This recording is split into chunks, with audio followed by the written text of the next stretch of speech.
I'm so glad you're with us here on the Clark Howard Show. You know, our mission is to serve you with advice and information that empowers you so you make better financial decisions in your life. And in today's episode, we're going to talk about something that is not so nice. There are lawsuits alleging that landlords are engaging in price fixing, sharing with each other behind your and my backs to push up rents. I want to tell you how the game is played, what's going on, and what you need to know when you're shopping around for an affordable place to live. 2 years ago, I mentioned a ProPublica study that had alleged that big apartment landlord companies, the big publicly traded and private equity ones, were engaging in collusion and price fixing.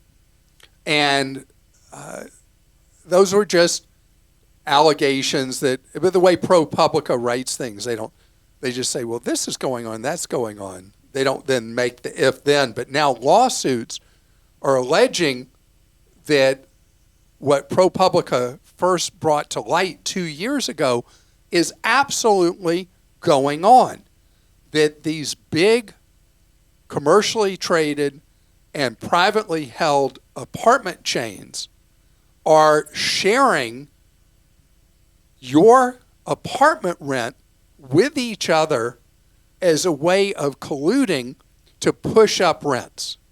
Now, these lawsuits will go on for years, and it will ultimately play through the courts, and we'll see how it works. And what will likely happen, a lot of these apartment outfits will reach a settlement where they neither accept or deny that this is going on. What is that they say? Something like that. And they will pay lawyers' fees, and tenants will get 12 cents each or whatever. The important thing is that you understand that apartment owners are sharing rent data through third-party databases. So they're not sharing, Clark's apartment chain sharing with Krista's apartment chain. They're going to a third-party servicer, almost kind of like a credit bureau for rent, but not checking credit, just seeing what rents are. And then they're using it as a way to say, oh, well, we're idiots if we offer that low rent because look what the other one's charging. And so the effect in the marketplace is higher rent in the immediate vicinity. So I've always talked about the importance of shopping for apartments. And you just need to know that this potentially, well, it is going on, that the information is being shared. And the potential effect is that landlords are quoting higher retail rents. That's the significant thing. Because if let's say you're in an apartment and they send you a notice that they're going to charge whatever, your renewal. About 6 weeks out, or it could be more depending on what advance notice you have to give your landlord you're not renewing, you want to go out and shop. And here's what happens.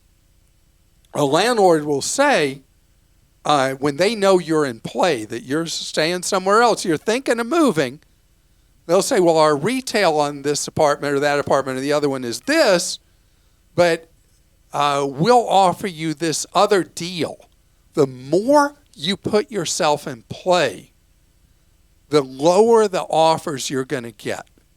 And they're pretty interesting how significant the discounts are if you're playing hard to get. Now, some of the bigger apartment complexes are using straight-out yield management software.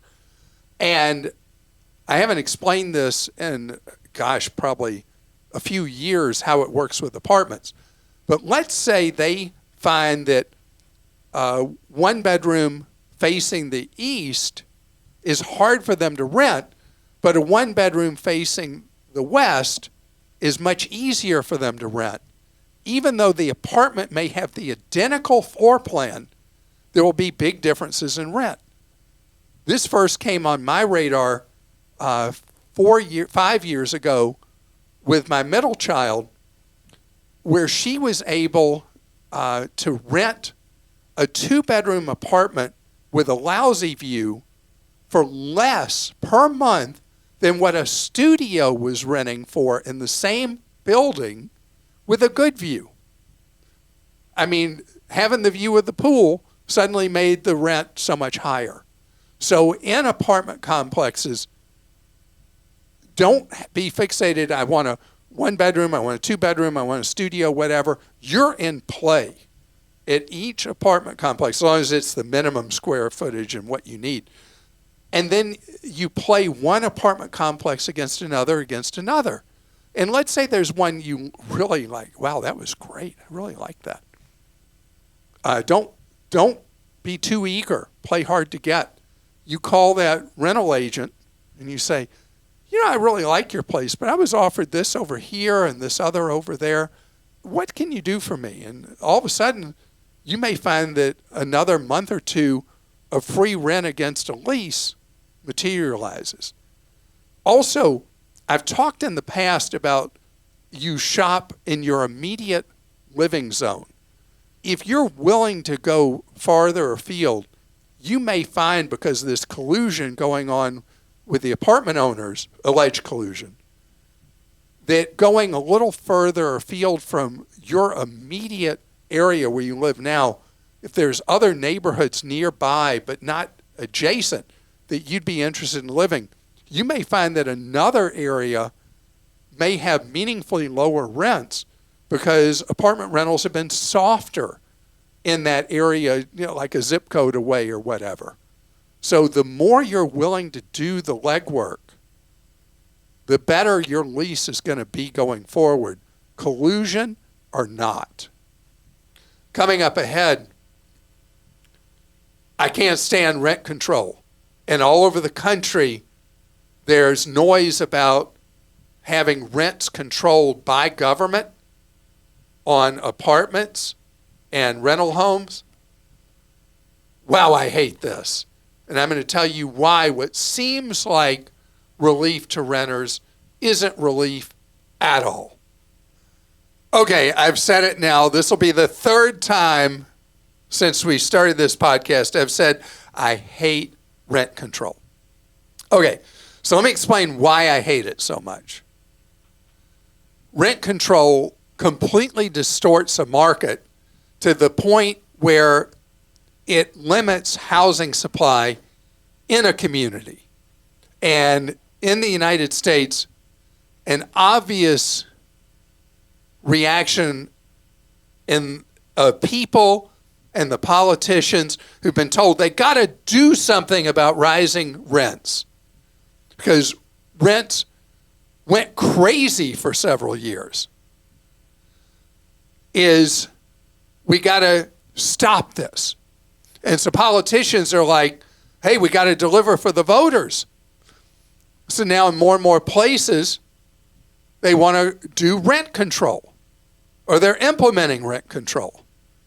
And what that means is that if I own a place and I'm a landlord, I don't get to decide what the rent's going to be, even if my taxes on the property go up, my maintenance costs go up, the repairs go up. What I can charge in rent is capped. And there may be an adjustment where I can raise it so much per year. And I was reading a story 3 weeks ago in the New York Times. It was about a couple that lives in Brooklyn, the borough of Brooklyn, New York. And their rent, they've been in the same apartment for decades.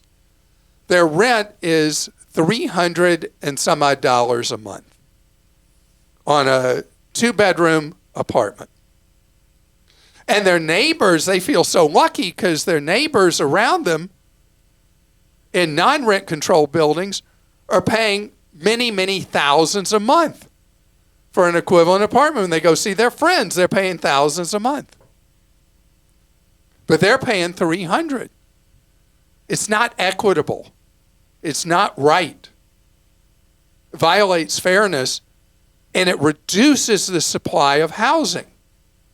Because if I'm a landlord and I'm thinking of buying another property, or I'm, a developer, I'm thinking of building a place, and I have no idea if I'm going to be able to earn a return on my money, even in a free market.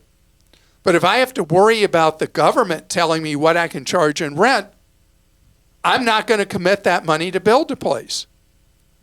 And if you go to cities with rent control laws, you'll see people aren't building new housing.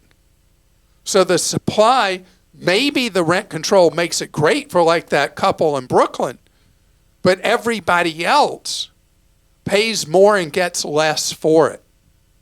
Now, I want to give an example that got a lot of media coverage over the last couple of months.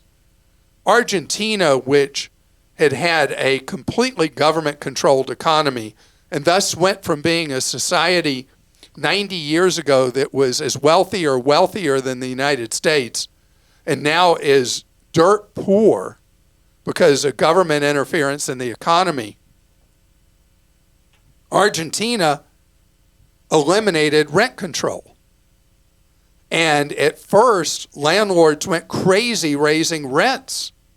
And then what happened next is rent started falling and falling, because suddenly housing that had not been available to rent went on the rental market.